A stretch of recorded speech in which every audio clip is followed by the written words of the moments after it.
Welcome to a new Daily Top Askreddit video. Today's topic: what totally obvious scam do people still fall for? Hello, I'm calling from the Internal Revenue Service to let you know we've discovered fraudulent activity on your social security number, so we're cancelling it. Then they ask you to pay with iTunes gift cards. Their whole scam is so obvious it's sad folks fall for it. Our former secretary at work fell for this shit through an email scam. She went and bought $500 worth of Google Play cards from CVs. They had to stop her at the store because she was planning on spending $2,000 on them. I received a call saying my social security number was found at a crime scene with drugs and dead bodies. Why the hell would there be a social security number at a crime scene like that? I had someone call me with the same scenario. They said my SSN has been used to rent a car in a different state and that car had been found with blood and bodies inside. I promptly informed them that were I a suspect in a multiple homicide they would just come pick me up and question me, not give me intimate details of the crime over the phone. We're the IRS. You owe us money and we demand you pay in gift cards. How anyone could continue to believe them once they demand payment in gift cards baffles me. Especially when it's video game gift cards.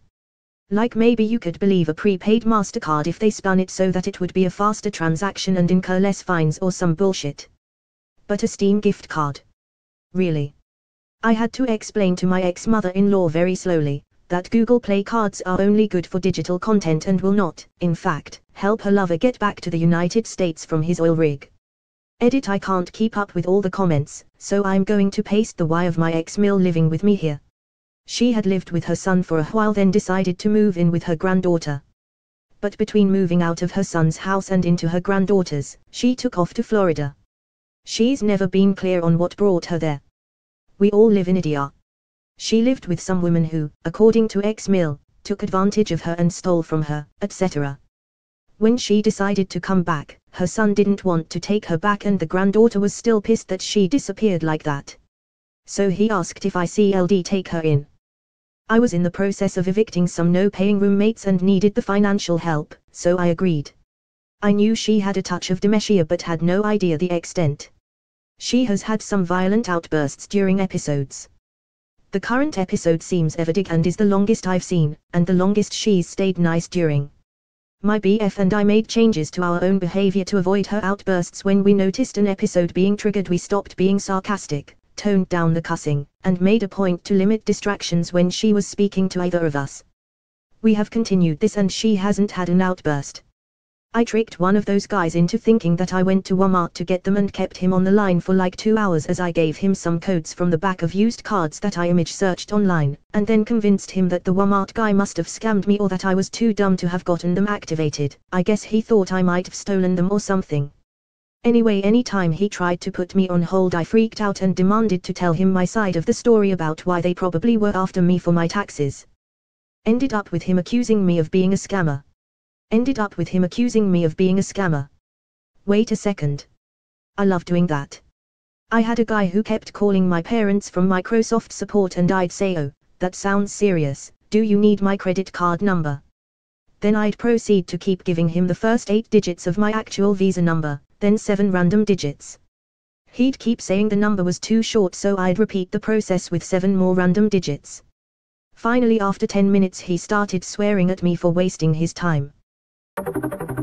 The IRS has said over and over again, and they say it every year, and it is on the news, etc. We will never call you. Yet people fall for that all the time. From what I remember of my college classes, the IRS will never open communication with you by calling. Once communication is established, calling might be a way of communication forward. This is it right here. I've been audited twice, both times because the IRS screwed up and said I owed more than I paid in taxes. They send a letter first giving you a case number, explanation of what they found, what you owe, and what the penalties are and will be going forward. Complete with dates for when payment is due. They leave a phone number for you to call, you give them the case number on the paperwork they mailed you, and then an agent is assigned to your case. I managed to prove to them they screwed up on both audits and kept my money. They apologized both times. MLMs. Hey hun, I know we haven't spoken since high school, but I totally just thought of you for a great opportunity selling amazing products and being your own boss. I'd make 6 figures working from home. Hit me up soon cause I only have 1 spot left on my team. Bye girl. Hey babe, heard your mom died last week, really sucks xxxxx lol. Anyway, I was wondering if you'd be interested in my new mega tentacle dildo. To help fill the aching hole left by losing a loved one. The tentacles are XXXX extra floppy, and if you purchase 10 sets you receive a free body pillow. Sister-in-law only communicates with the rest of the family when she's having a Pampered Chef or Avon party or gets a new catalog. I used to follow someone on Instagrams whose entire feed was Arbo products, and I seriously cannot believe that these people sell enough to make a living off of that crap. I love you. Please send me money so I can visit my dying sister in Kurayam.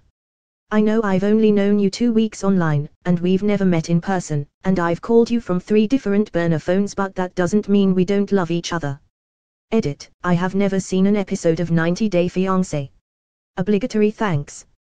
Seems oddly specific bro. I've read a few articles. It amazes me how many people lose thousands because they're lonely. Making lists of personal information and posting it on a Facebook wall for data mining. They post massive lists with hundreds of entries sometimes. Favorite color. Mother's maiden name. High school. First car. Etsy.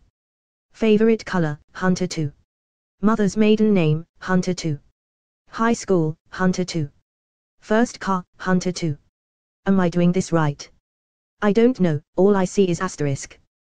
Your porn name is your credit card number followed by your social security number. And then you look like a total party pooper when you tell someone about the risk they've just posed to themselves because it's just for fun. Identity theft is not a joke, Jim. Local MILFs who want my cock. They do. They're cannibal MILFs. Muchly I enjoy luscious flesh. Freaksco Skins website. PPL enter their Steam account details and end up losing their account as Pishus use stolen accounts to cheat in games. Lol, I actually fell for this somehow, ended up getting my account back without any items gone as there was a 15-day cooldown because they changed email and mobile authenticator of me. My friend lost $1,000 worth of skins as he got vaxxed. This is your boss. Yes, I'm calling you from a phone that you don't have saved in your contacts. I need you to buy $1,000 in iTunes gift cards and send me photos of the codes through text. Unfortunately, this actually happened at my job yesterday. Happened to me over email. And they asked me to email to their personal address rather than their work email and send the photos. I thought it was weird as heck, but because I thought that it was dodgy as hell, I sent an email back to both the scam email and the partner of the firm, who they were pretending to be, and said it doest make sense for me to buy these for you from my city when you can get them from these places in your city. The scammer then got quite aggressive and the company blocked them, haha. The partner is an older man, so he was very confused. A nice exiled Nigerian prince contacted me by email. His royal family has been overthrown by the military, who has blocked access to the bank accounts whilst they are in hiding. Fortunately, their accountant still can access their wealth and they desperately need a foreign account to move the money so it can't be seized by the state until they are safe again. With amazing luck, they chose me in Australia to help them, which I must for the generous offer of 25% of the millions they need to move as long as I provide my bank details and a scan of my passport just to confirm I'm real. If I don't help, I would never forgive myself. Apparently I'm their last chance as others have failed them, and I'm to keep this just between the prince and I. I'm probably putting myself and the royal family at risk by discussing it on Reddit, but thought this post worthy of bringing awareness to their plight. You know what, Toby? When the son of the deposed king of Nigeria emails you directly, asking for help, you help. His father ran the freaking country. Okay. Give me $20 and I'll tell you. Send me your account number and sort code, together with your full name, address and social security number. Is sort code a routing number? Am I too dumb to get scammed? Hello madam, this is Microsoft Josh speaking, from United States. Can I get her credit card details? Remember to always keep scammers on the line as long as possible. The more of their time you waste, the less time they have to call an elderly person who would fall for this. I pretend to be old, it is great fun. I kept someone on for about 15 minutes before they asked what sort of computer I had. I said it was an Amstrad 1512, the first home computer we had. They didn't have a clue. I love when these guys call. If I'm not busy, I love to talk to them and make them think I'm following along with them.